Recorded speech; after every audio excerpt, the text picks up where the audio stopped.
Welcome back. You're still tuned into Power Breakfast. Let's talk about a Power Prep segment. We have our research team joining in with what the trade setup looks like, the stocks that'll be in the news and the action from the F&O space as well. Hey guys, a very good morning to all of you.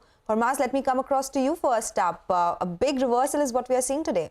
Indeed, and a big reversal is certainly on the cards, and after that sell-off that happened yesterday, we're seeing some bit of rebound from lower levels is what the GIFT Nifty is suggesting, a gap up start for our own markets. But last night's session on Wall Street was possibly a culmination of whatever happened through the day across Asia and Europe. All the three indices saw a sharp sell-off. Over the last 3 days now, the Dow Jones is down over 5%, the S&P 500 is down 6%, and these three indices have seen their worst 3-day drop since June of 2022. But the futures are now seeing a bit of a rebound. The Nasdaq futures are up 350 points. The Dow futures too are trading 300 points higher. The Nikkei has regained almost all the losses that it made on Monday. So positive cues coming in across Asia from the US futures as well, and that is reflecting on the GIFT Nifty, which is suggesting a gap up start for our own markets. Now, for yesterday's trading session, well, there's nothing much to write home about because almost every index got swept under the selling pressure, be it metals, realty, auto or PSU banks. There was selling pressure in the railways and the defense PSUs as well. And the India VIX, that showed the sell-off reflected in the India VIX, which was at one point up almost 50%, was the biggest single-day jump since August of 2015. So we'll see if there is a bit of a cool-off there in today's session, if there is a rebound. The institutional selling, the FII sold almost $1 billion yesterday. The DIIs bought a similar quantum, so buying each other, almost cancelling each other out in yesterday's session. Some important things to watch out for today. Now, does Monday's low become the immediate swing low? That is a big question. The financial services expiry is today, so we'll keep an eye out for that as well. The impact on the Bangladesh linked companies is what we'll keep an eye out for. The final day of the Ola Electric IPO as well. So plenty of cues to watch out for, but a rebound is certainly on the cards. All right, so a lot of cues that we'll be tracking. Thank you for that, Hormaz. But other stocks that'll be on our radar, Sudarshan has that list. Good morning, Sudarshan. Morning, Stone. So we'll start with two Nifty companies that have reported earnings, starting with Bharti Airtel. It was a muted quarter. Earnings were in line or slight miss. Margin has come in at 51.8% versus estimate of 52.2%. India Mobile revenue was up 2.1%, while ARPU growth was at 1% to rupees 211.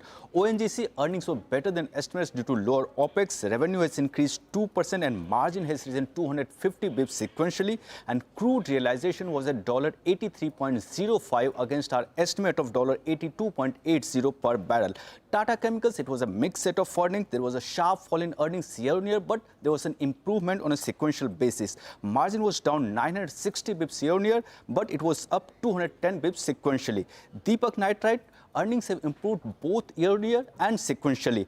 Growth was led by phenolic segment. Revenue has increased 22% and margin has risen 230 bips. In the news flow, Lupin has got show cause notice from Maharashtra GST authorities seeking recovery of almost 672 crore of tax and penalty. Biocon has got establishment inspection report with voluntary action indicated for its API unit Site 5 in Andhra Pradesh.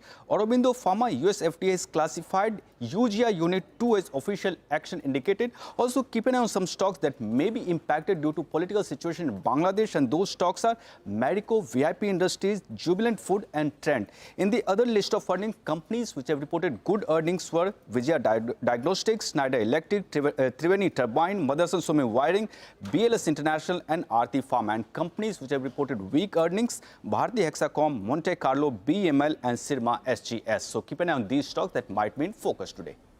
Okay, the list is long, but thank you so much, Sudarshan, for joining us as always and telling us the stocks that'll be in focus today.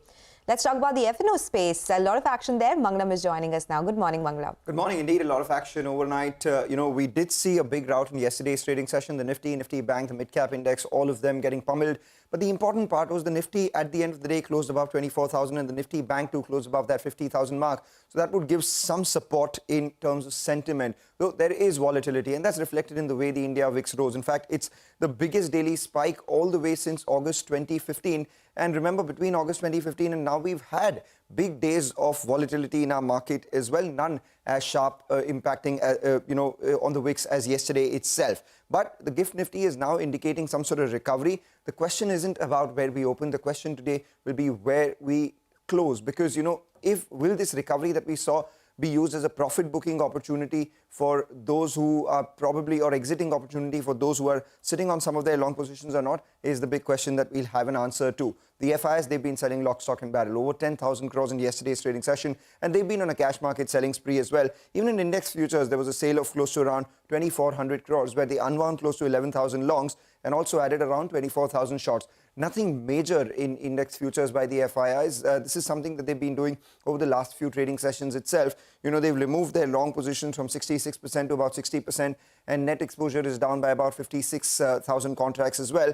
Nothing, which would tell you that the kind of fall that happened yesterday got a lot of people panicked. 24,000 put and 24,000 call have both been in action, but the put call ratio now is at 0.72, and it's typically from 0.72 where we see a bit of a bounce, because this indicates a little bit of an oversold level. So we'll watch out for that. Also, a couple of levels to watch out for the Nifty. The 50-day moving average becomes an important support. The Nifty Bank as well, the 100-day moving average.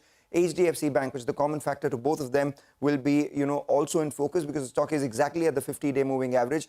And another index that this will be in focus for is the Fin Nifty, because it's Tuesday and it's the Nifty Financial Services expiry. HDFC Bank typically holds the key. Okay, all right. Thank you so much, Mangnam, and everyone else for joining us and prepping us up for this trading day ahead.